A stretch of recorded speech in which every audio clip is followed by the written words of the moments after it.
A very good morning to all of you. My sincere thanks to the organizers of INSIC-2023 for providing me these opportunities and the privilege for these presentations.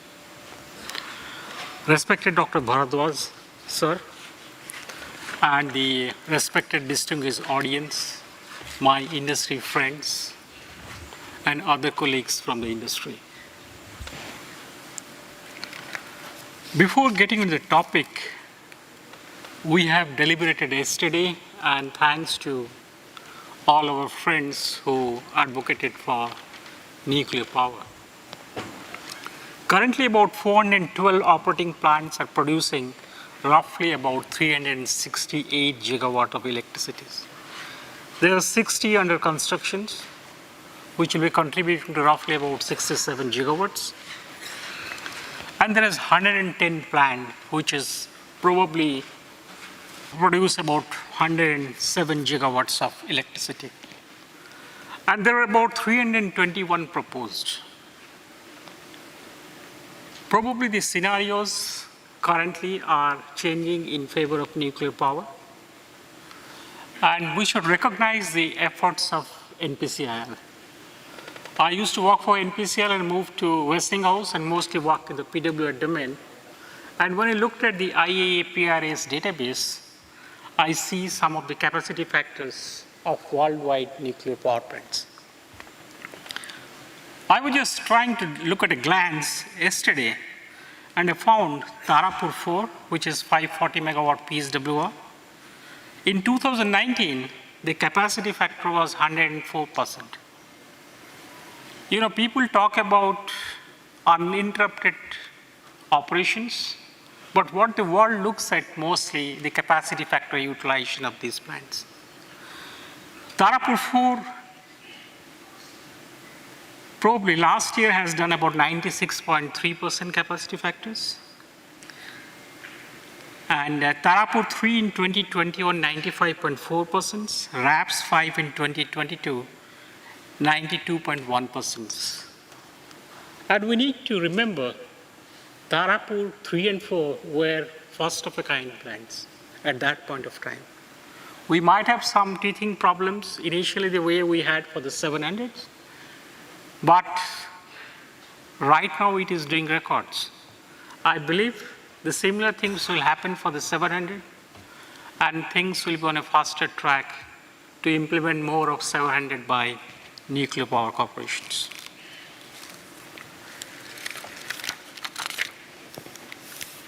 So with that setting, let us try to get into the SMR domain. The SMR will and must have a place in the world. So saying that, let us try to investigate what the SMR is offering. As we all know, energy is central to nearly every major challenges and opportunities the world faces today. Over the next 20 years, this world population is expected to grow 25%, and by 2030, demand for electricity will nearly double. And I think there is an equi-voice over the world that the nuclear power should be about 3 times in the current capacities.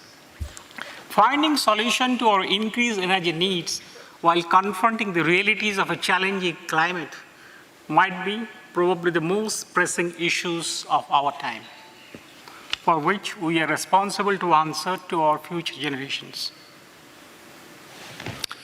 Look at it, let's see why nuclear is important, and when we have a growing population and challenges of land, water, and other infrastructural requirements.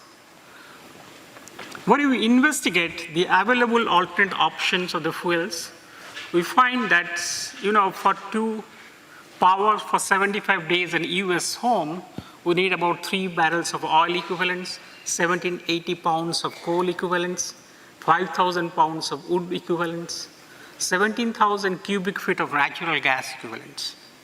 But whereas we need uranium pellets of just 7 grams to power an US average home for about 75 days. So this is what makes nuclear power more important and more significant in the current world. So nuclear fuels have a high energy density. When you look at the United Nations developmental goals, we find nuclear power has a robust alignment to the UN Sustainable Developmental Goals. It has several intrinsic technological advantages. As you know that there are about 17 SDG criteria, and every company is probably currently are trying to meet their ESG requirements, and the Western sides, people are trying to get the benefits of the green dollars. So this slide essentially compares how the intrinsic technological advantages meet the UN Sustainable Development Goals criteria. If you look at it, the greenhouse gas emissions, if you look at nuclear probably is about 12 to 16 grams per kilowatt hour, which is very similar to wind. Solar is about 48. So this is how, as far as the greenhouse gas emission concerned, nuclear stands out. Look at resource intensities. Among low carbon alternatives, nuclear has the lowest life cycle requirement for structural materials and lowest land use. If you look at the energy safety, as you know that globally, everybody tries to look at the safest energy source per unit energy produced. And due to low incident rates in nuclear industry and safe exposure levels, which has been defined by the regulators, I think nuclear is also doing a commendable job on those figures. When you look at the right side, we look at the several UN's Sustainable Developmental Goals. The greenhouse gas is associated with climate actions, good health and well-being. As we know that if you go to New Delhi during winter times, it becomes extremely challenging to breathe and have a morning walk in open air. Look at resource intensities. We have to also look at the life below the water and life on the land. So I think land should be available, so water should be available. Energy safety, and everybody aspires to have a decent energy and economic growth. That's SDG 8, and SDG 9 is industry innovations and infrastructures. So nuclear power very well fits into all these UN Sustainable Developmental Goals. More than that, if you look at the energy efficiency, unlike other sources, there is no significant years-related decline in the nuclear reactor performances with years. I have seen in US, in India, probably plants are operating for about 40 years, 40 to 60, they get life extensions. In fact, Westinghouse has helped many utilities to operate the plant capacity. So this is what uniquely distincts nuclear power from other sources of power. Energy security. Everybody is looking at reliable source of supplies and energy securities. The inherent cost structure of nuclear power generation leaves end users less exposed to commodity price variations. We have seen what happened due to the Ukraine escalations and what happened to the gas price. So when compared to the coal and natural gas, which as an alternative to nuclear probably could provide a good base load, but nuclear has its own advantages. So when you look at the UN SDG goals, the 11 is sustainable cities and communities, and 12 is responsible consumptions and productions, which is essentially the game for the nuclear power plants. SDG 7, affordable and clean energy. We are all striving to economize on the nuclear cost of power, and probably we are achieving that target to a reasonable extent. And of course, peace, justice, and strong institutions. Nuclear power needs those peace, justice, and strong institutions for it to flourish and expand. Without that, probably nothing will move forward. Sorry. Now let us coming onto the Westinghouse. Let us look into its brief history and some of its important accomplishments. It was founded by George Westinghouse in 1886, and some of the greatest advances in the energy technologies are its contribution to the alternating current technology, the first commercial radio broadcast, the USS Nautilus nuclear submarine, first camera on moon, and of course the commercial nuclear power. The world's first commercial pressurized water reactor, PWR, in 1957 in Shippingport, Pennsylvania, US. Now look at the global presence. Now Westinghouse offices are present in 21 countries. It has over 9,000 culturally and nationally diversified workforce, more than 90 facilities worldwide, and 3 nuclear fuel fabrication facilities. Westinghouse is the original technology provider for about 50% of the world nuclear fleet, producing roughly about 190,000 megawatts of carbon-free electricity.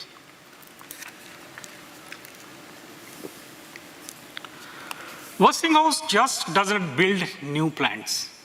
It provides fuel assemblies, and it does provides all these varieties of assistance to the utilities, nuclear utilities around the world. Be it component manufacturing, be it engineering services, for example, for reactor operate or reactor maintenance. And one of the things probably which rapidly becomes obsolete is the INC systems. It is essentially because the world is progressing very fast and the older components are sometimes not being available at reasonable cost. So you need to move on to the more advanced systems so that your availabilities to those INC components becomes high. Westinghouse does field services and plant modifications. Probably this is one of the very good verticals in the Westinghouse where we do help utilities to do their outage management, and we do their any kind of life extensions and all those requirements. We also do decontamination and decommissioning solutions. We provide to the utilities which are trying to phase out. We also provide staffing services to some of the nuclear companies as well as some of the utilities. And we also do a project engineering services. Nonetheless, we build nuclear power plants, and we have done it many times. Now coming into the Westinghouse Energy Solutions. Westinghouse Energy Solutions, this is the departments or the portfolio where I belong to. Westinghouse Energy Solutions provides and is working on development of several innovation solutions. First of all, it is AP1000 PWR. This is one of the most advanced in nuclear technology operating in the world today with record-setting performances. If you look at it, design-wise, AP1000s were targeted for roughly about 93% capacity factors. If you look at the China data, probably some of the plants on an average are working out about 96 plus. So AP1000 PWR, it is a 2-loop pressurized water reactor, produces over 12,000 megawatt of gross powers and over 1,100 megawatts of net power. The uniqueness of this plant is essentially the simplifications in the major design objective of AP1000. The design complies with advanced light water reactor utility requirement. Most advanced PWR nuclear technology in the world operating in the record-setting performances like the way I mentioned about China.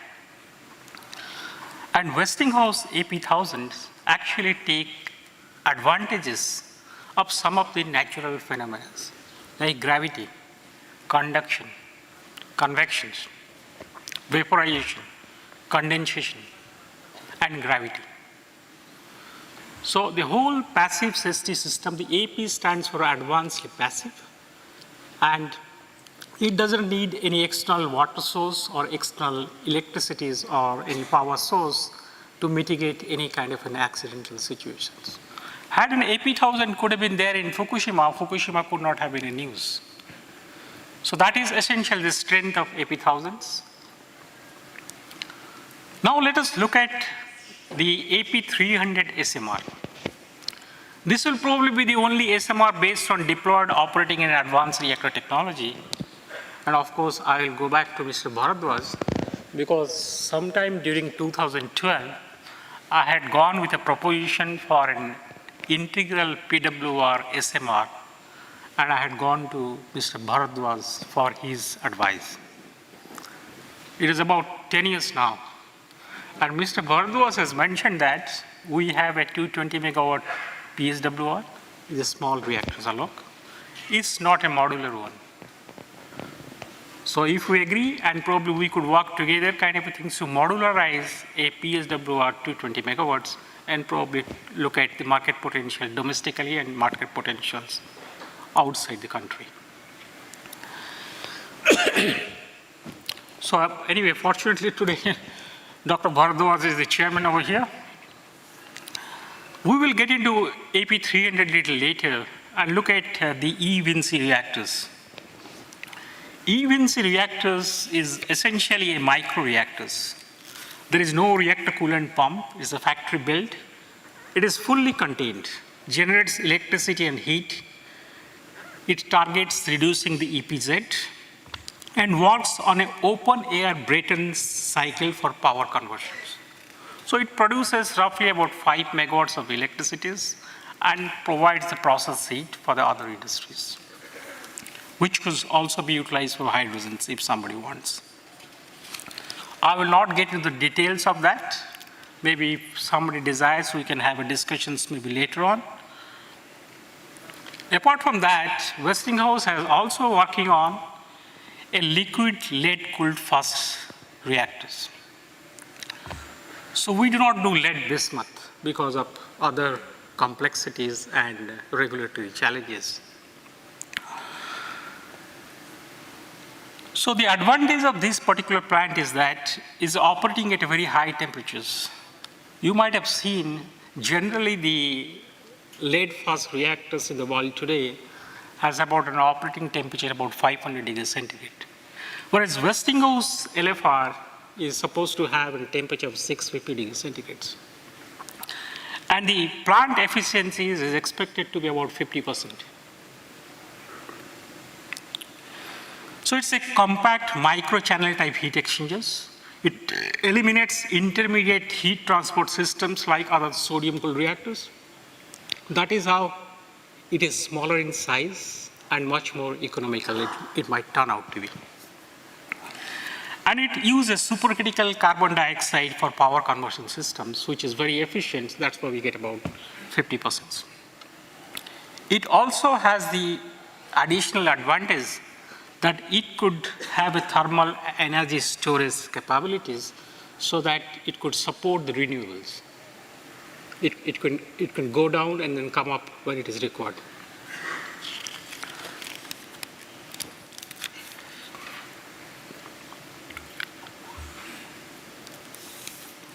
You know, Westinghouse is good for innovative solutions. And our reactors can also deliver beyond electricity benefits. We do a long duration energy storage. In fact, we are trying to sell the long duration energy storage technologies even to the solar plants or the wind farms, because they could store, it's not a battery, it could store for long, and these plants could be from about 25 megawatts to 100 megawatts. So large solar park probably could have a backup of a thermal energy storage capabilities of Westinghouse and could be 24/7. Hydrogen generations and process it. And we are also actively working on how we could utilize nuclear power for as an input for hydrogen productions. Like you take an input from the solar or wind farms to be net zero. And also, it is trying to see that if you could process the high temperature for hydrogen. Basically, they had high temperature water splitting to produce hydrogen, which is much more efficient. Radioisotope productions and Most importantly, fuel cycle closure, as we are also working on the fast reactor technologies, and this could also recycle the waste and minimize it. I remember many years back in one of the conferences in IIT Gandhinagar, for the first times, in those days I was young, and Dr. Bharadwaj has mentioned that probably we could burn these actinides, long life actinides, probably in a fast reactors. I still remember the IIT Gandhinagar conference. So from there, probably I tried to study it more and try to enrich myself from the coachings which I had. So essentially, Westinghouse reactors probably is in complementary clean energy products to serve the needs of a diverse global consumers. Nowadays the consumers have different kinds of need, so probably Westinghouse reactors could fit in there. Look at today's energy landscape. Forget about SMR for the time being. If you look at it, what are the customer challenges? Customer essentially looks at that emission-free energy, looks for reliable energy security, looks for a stable energy price, and of course, the industry wants a grid stability. And Westinghouse AP300 is currently doing a good job in the market and very much appreciated by the customers. In China, we have got 4 AP300s in operations, 6 in constructions, and 2 additional units are selected. US has 1 operating, that is Vogtle 3, and Vogtle 4 is in advanced stage of commissioning. With Poland, we have struck a contract for 3 AP300 reactors, and Ukraine aspires to have 9 AP300 reactors. Bulgaria wants 2 of them, and India, of course, is an aspirational goal for me as individuals and our company as a whole to have about 6 AP300 at our Kovara site. Hope some days we will be successful.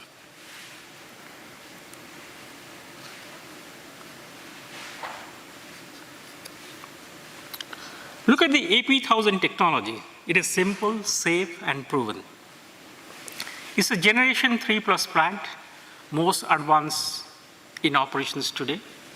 It's fully passive safety systems and up to 72+ hours of coping after station blackouts it could withstand, and later on probably other arrangements could be done. And now there is a new school of thoughts, probably beyond 72 hours, probably the natural air circulation method probably could take out the decay heat. It's an optimized design utilizing advanced modular constructions. It is licensed by nuclear regulators in Europe, US, and China. It's a record-setting operating performances, advanced load-following capabilities. So when I say it has got these advanced load-following capabilities, we could have a load follow because of our provisions of the gray road, and we could have in a day, we could have a load follow program as decided by the grid, and we could do that. Apart from that, any kind of grid fluctuations or variations, probably within the 10% band, at a rate of about 2% per minute, we could do the power variations to be accustomed to the grid transient conditions.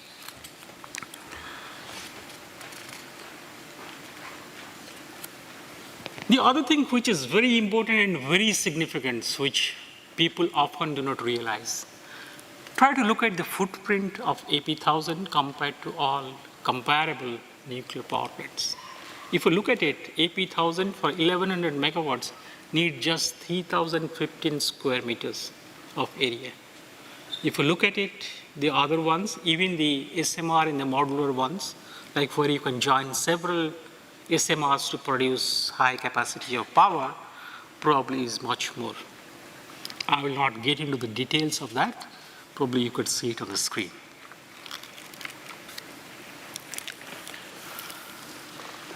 So essentially what the SMR promises today, it essentially says that, I need an SMR which will be lower cost, which will be easier to license, which will be efficient for construction. We could quickly build it, maybe factory build or stick build at the sites, but we want essentially a quick build.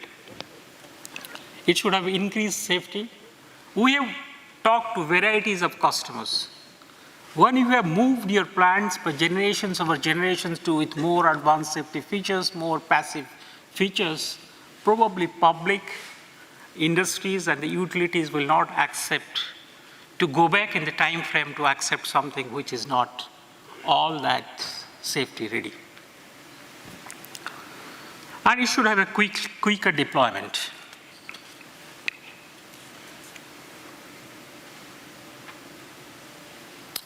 Let us look at this video. Oh.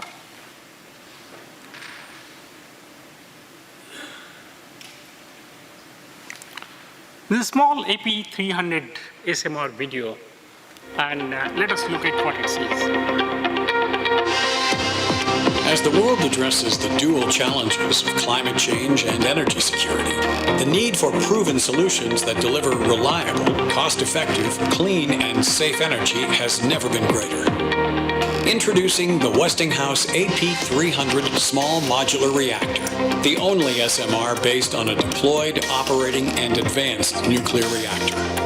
Leveraging the AP1000 reactor, the AP300 SMR utilizes identical technology, including design and licensing methodologies, major equipment and components, passive safety systems, proven fuel and supply chain.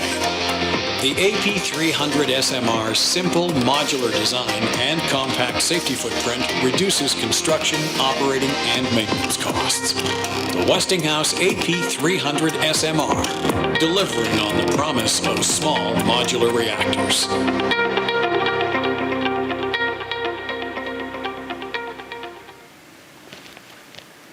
Thank you so much. Now getting into we just saw the videos, and let's get into the slides. The AP300 SMR is based on a deployed, operating, and advanced reactor technology, which is AP1000s. Currently, we have about 20 operating years of AP1000 experiences, which has been very successfully operating. And AP1000 is based on fully licensed operating AP1000 technologies in several geographies. Look at we pioneered passive safety systems. AP300 utilizes identical passive safety system as they are in AP1000 reactors to maintain safe shutdown. More than 30 years of licensing engagement with different global regulators the experiences are there, and we are sure probably AP300 and all the experimental facilities are available, and we hope AP300 will take less time for the regulatory clearances. So we feel that probably AP300 SMR could be readily deployable, and it has an ultra-compact, simplified design like the AP1000. Now look at the proven technology. If you look at the proven technologies, we'll see that probably AP300 essentially leverages the AP1000 technology with demonstrated industry-leading reliabilities. And AP300 will be a one-loop PWR, unlike a two-loop AP1000s. And all the safety features of the passive safety features of AP1000s will be present in AP300 SMR. And it will reduce the overall component, creating a similar plant compared to other SMRs. If you look at the identical technology as AP1000, which you want to imbibe into the AP300 technologies, is essentially design and licensing methodology. It could go through the same designing and licensing methodologies. It could go for major equipment and components, would be very similar. Passive safety systems, I have already mentioned, it will be very similar. It will be similar proven INC systems, and proven supply chain, so that the supporting industries could provide you the equipments and components quickly and reliably. The constructability lessons learned in AP1000s could be gainfully utilized in AP300 SMRs, and it will be a similar steel composite structural modules. And we have the experiences of O&M procedures and practices for the AP1000s, and the similar procedures, etc., could be applicable to AP300. And it will also have a fast load follow capabilities. In fact, Westinghouse today is offering the utilities a flexi power operations. We are converting the earlier generation PWRs for making them ready for a flexi power operations. And probably those kind of things are the new things to support the renewable energies, and nuclear power could complement that.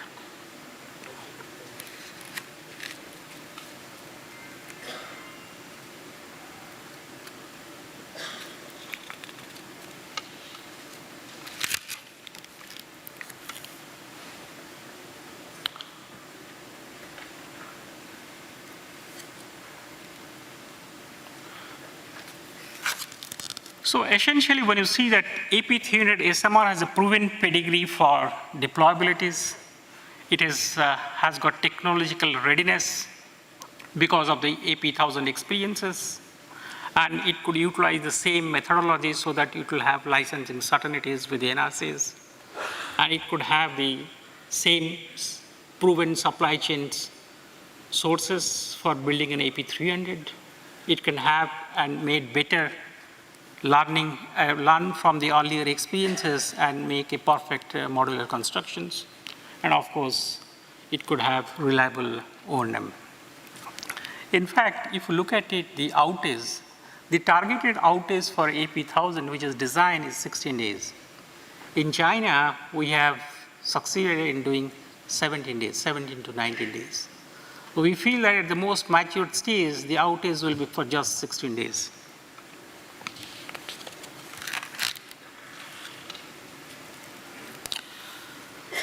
You can see here, compared to other SMRs, probably AP300 SMR has an ultra-compact footprint compared to all other SMRs of contemporary design, which have been contemplated globally. So it is just 1/4 of a football field, which could house a AP300 SMR. It just needs about 4.7 square meter per megawatts. At the same time, let us remember, AP1000 had also a very small footprint. AP1000 produces about 1100 megawatt nets, and it is about 2.74 meters square per megawatts. So AP1000 still has much smaller footprint.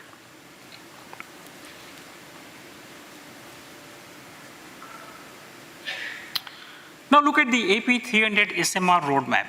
The AP300 SMR roadmap leverages AP1000 reactor design and licensing experiences to achieve deployability by early 2030. So essentially, we have seen that from 1999 to 2012, we tried to put in AP1000 licensing efforts, and we have millions of hours of developmentals and licensing exposures, and we had that learning. And now, from 2022 onwards, the NRC design certification and standard plant ready for initial deployment probably will have the similar methodologies NRC could follow, and we expect that probably the licensing could be faster. We'll need about 3 years' time for project preparations, and by 2030, we'll be ready for deployment. Now look at it. AP300 SMR has several advantages over its potential competitors in terms of some of the key factors. If you look at it, normally we try to see what is the developmental risks, what could be the licensing risk, and what could be the market potential. If you look at it, we have identified these 10 key parameters, 9 key parameters, and you find that from the development risk, probably in all categories, AP300 is low, whereas there are some other competitors probably, apart from this experiences, skills, availability, and supply chain maturity, they might be medium, but AP300 probably will be low in everywhere. Similarly, if you look at the market potential, so So essentially, we target for a market competitive price. That is how we want to position our AP300. And if you look at the key factors designed for manufacturability and constructions, probably we have a +3 ratings. We're cost competitive and, LCOE, probably we might be very comparable to the other ones or might be better. And utility market from the O&M synergies, probably of the experiences with the AP1000s, probably it could be much better than others. And it could be the versatilities of electricity, steam, and hydrogen storage. Hydrogen and storage of energy probably could leverage the market potential of AP300 SMR. Now, if you look at it, AP300 SMR could be used for varieties of applications other than electricity productions. And it has potential to be the backbone of a community clean energy systems. If you talk about hydrogen productions, it could be utilized for hydrogen productions. It could be utilized for process heat. We could also have a thermal energy storage. We mentioned we have already a developed technology for thermal energy storage. It could provide heat for the district heating, and it could also provide desalination, supply electricity to desalination plants to provide potable water.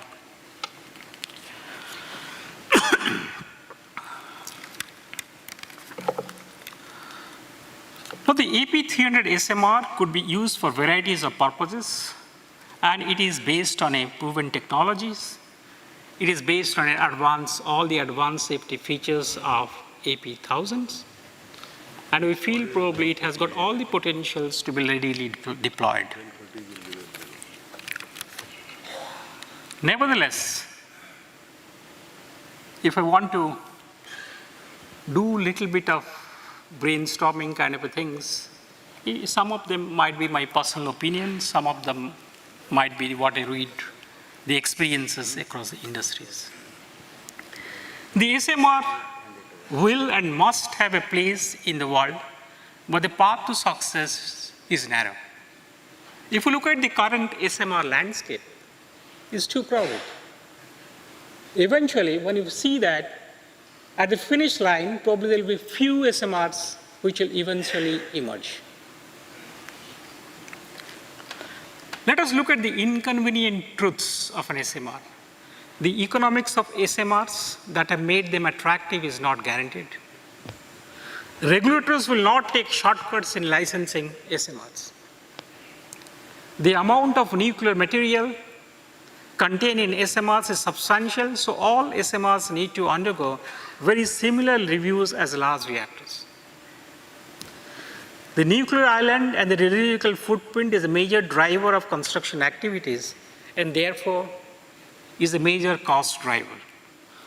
So if any technology has got a smaller footprint, probably could be more economically viable.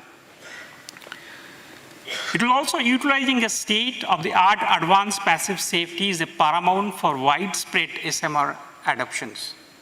If this thing is not there, fundamentally SMR adoptions cannot happen on a large scales.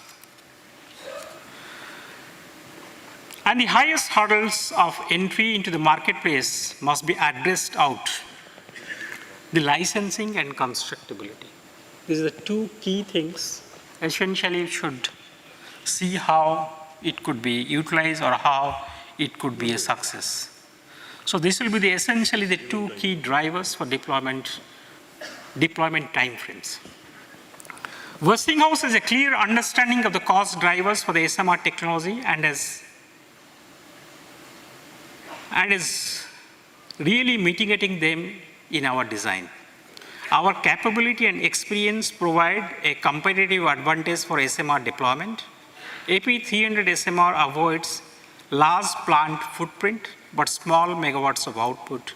Overall footprint is small, reducing overall cost. And finally, thank you for your undivided attention and patient hearing.